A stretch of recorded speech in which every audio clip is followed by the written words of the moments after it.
तापी पुलावर सेल्फी काढत असताना तोल गेल्याने युवक तापी नदीपात्रात पडल्याची घटना घडली आहे.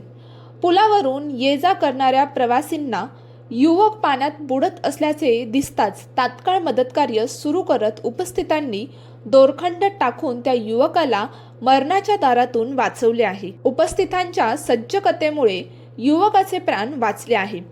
हा संपूर्ण थरार मुंबई आग्रा राष्ट्रीय महामार्गावरील सावळदे तापी पुलावर घडला आहे. सावळदे तापी पुलावर साई पाटील हा युवक दुपारच्या सुमारास मोबाईलने सेल्फी फोटो काढत असताना साई पाटीलचा तोल गेला आणि तो पुलावरून थेट तापी नदीपात्रात कोसळला. तापीत बुडताना पाण्यात हातपाय झटकत साई आपला जीव वाचवण्याचा अतोनात प्रयत्न करत होता. या दरम्यानच या पुलावरून जाणारे काही प्रवाशांनी तापी नदीत युवक बुडत असल्याची आरडाओरडा केला. या दरम्यानच या पुलावरून जाणारे काही प्रवासींना तापी नदीत एक युवक बुडत असल्याचे चित्र दिसले आणि आरडाओरडा सुरू झाला.